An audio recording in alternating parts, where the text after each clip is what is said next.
அனைவருக்கும் வணக்கம். நமது வீட்டின் சொத்து வரியை எவ்வாறு இணையதளத்தில் சென்று நாமே கணக்கிட்டு தெரிந்து கொள்வது என்பதை பற்றி இந்த வீடியோல தெளிவா நம்ம பார்க்கலாம். இந்த வீடியோவை முழுசா பாருங்க. இந்த வீடியோவை நிறைய பேருக்கு ஷேர் பண்ணுங்க.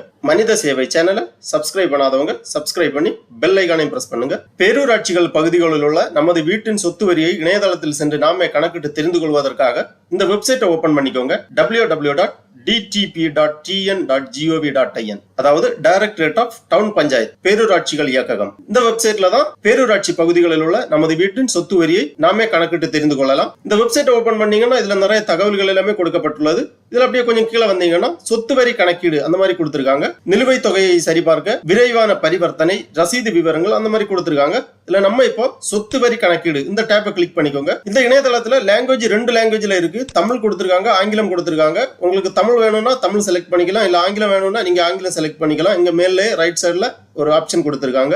ஆங்கிலம் செலக்ட் பண்ணீங்கன்னா எல்லாமே ஆங்கிலத்துல மாறிடும். ப்ராப்பர்ட்டி டாக்ஸ் கால்குலேட்டர் கொடுத்திருக்காங்க. உங்களது மாவட்டத்தை செலக்ட் பண்ணிக்கோங்க. ஃபர்ஸ்ட்லயே மாவட்டத்தை செலக்ட் பண்ண பிறகு அதன் கீழ் வரக்கூடிய டவுன் பஞ்சாயத்து ஏரியாவை செலக்ட் பண்ணிக்கோங்க. உங்க டவுன் பஞ்சாயத்தை செலக்ட் பண்ணிக்கோங்க. அதன் பிறகு பில்டிங் சோன் கேட்டிருக்காங்க. Building zone A zone, B zone, C zone கொடுத்திருப்பாங்க. ஏ சோன்னா கமர்ஷியல் ஏரியா, அதாவது வணிக பகுதிகள். பி சோன் அப்படின்னா வீட்டுமனை பகுதிகள். சி சோன் அப்படின்னா விவசாய பகுதிகள். இதுல உங்க ஏரியா எந்த சோன் அப்படிங்கறத செலக்ட் பண்ணிக்கோங்க. ஒவ்வொரு சோன்லயும் தனித்தனியா கொடுத்திருக்காங்க. 600 square feet, 600 to 1000 square feet அந்த மாதிரி ஒவ்வொரு சோனுக்கும் ஸ்கொயர் ஃபீட் கொடுத்திருக்காங்க. நீங்க எந்த சோனுன்னு மட்டும் செலக்ட் பண்ணாலே போதும். ஏ சோன் அல்லது பி சோன், சி சோனுங்கிறத செலக்ட் பண்ணாலே போதும். அதன் பிறகு பில்டிங் யூசேஜ் கேக்குறாங்க. பில்டிங் யூசேஜ்ல commercial, industrial, own residence, private school and colleges, rent அந்த மாதிரி கொடுத்திருக்காங்க. உங்களுக்கு ஓன் ரெசிடென்ட் செலக்ட் பண்ணிக்கோங்க. அல்லது உங்களது பில்டிங் கமர்ஷியல் பில்டிங்னா அல்லது இண்டஸ்ட்ரியல் பில்டிங்னா எந்த வகையான யூசேஜோ அதை நீங்க செலக்ட் பண்ணிக்கோங்க. அப்புறம் பில்டிங் டைப் கொடுத்திருக்காங்க. பில்டிங் டைப்ல 3 விதமா கொடுத்திருக்காங்க. ஆர்சிசி, தட் ஷீட், டைல்ட் அந்த மாதிரி கொடுத்திருக்காங்க. ஆர்சிசி அப்படின்னா ரீஇம்போஸ்ட் காங்கிரீட், காங்கிரீட் வீடுகள். தட் ஷீட் அப்படின்னா தகரக்கூரை வேயப்பட்ட வீடுகள் அல்லது ஓட்டு வீடுகள். இதுல உங்களுக்கு எந்த விதமான வீட்டு வகையோ அதை செலக்ட் பண்ணிக்கோங்க பில்டிங் டைப்ல. அப்புறமா பில்டிங் ஏஜ் கேக்குறாங்க. அதாவது உங்களது கட்டிடம் கட்டி எத்தனை ஆண்டுகள் ஆகியிருக்கின்றது என்பதை பற்றி. பிலோ 5 வருடங்கள், 5 வருடம் டு 15 ஆண்டுகள், 15 டு 25 ஆண்டுகள், 25 ஆண்டுகளுக்கு மேல் அந்த மாதிரி கொடுத்திருக்காங்க. உங்களோட பில்டிங் ஏஜ் செலக்ட் பண்ணிக்கோங்க. அப்புறமா டோட்டல் ஸ்கொயர் ஃபீட் கேக்குறாங்க. Total area in square feet, அதாவது உங்க கட்டிடத்தின் ஏரியா ஸ்கொயர் ஃபீட்ல என்டர் பண்ணிக்கோங்க. அதன் பிறகு என்டர் கேப்சா கொடுத்திருக்காங்க. இந்த கேப்சாவை இங்க என்டர் பண்ணி கால்குலேட் இந்த டேபை நீங்க கிளிக் பண்ணிக்கோங்க. கால்குலேட் இந்த டேபை நீங்க கிளிக் பண்ண உடனே ப்ராப்பர்ட்டி டாக்ஸ் கால்குலேட் பண்ணி நீங்க செலக்ட் பண்ணி இருக்கக்கூடிய உங்க பில்டிங் ப்ராப்பர்ட்டி டாக்ஸ்ங்கிறது கால்குலேட் பண்ணி இங்க வந்துருச்சு. ஃபர்ஸ்ட்ல கொடுத்திருக்காங்க பில்டிங் யூசேஜ், நீங்க செலக்ட் பண்ணி இருக்கக்கூடிய பில்டிங் யூசேஜ் கொடுத்திருக்காங்க. அப்புறம் டாக்ஸ் ரேட் கொடுத்திருக்காங்க. Zone into usage per square ஃபீட்டுக்கு கொடுத்திருக்காங்க. அப்புறமா மந்த்லி ரெண்டல் வேல்யூ கொடுத்திருக்காங்க. Monthly rental value building area into zone base value. Annual rental value கொடுத்திருக்காங்க. Monthly rental value into 12 month. அப்புறம் பிளாட் வேல்யூ கொடுத்திருக்காங்க. Annual rental value into 12 into 0.16 அந்த மாதிரி கொடுத்திருக்காங்க. அப்புறமா பில்டிங் வேல்யூ கொடுத்திருக்காங்க. Annual rental value into 12 month minus plot value அந்த மாதிரி கொடுத்திருக்காங்க. ஃபர்ஸ்ட்ல இருக்கிறது தான் எல்லாமே அடுத்தடுத்த வேல்யூல வருது.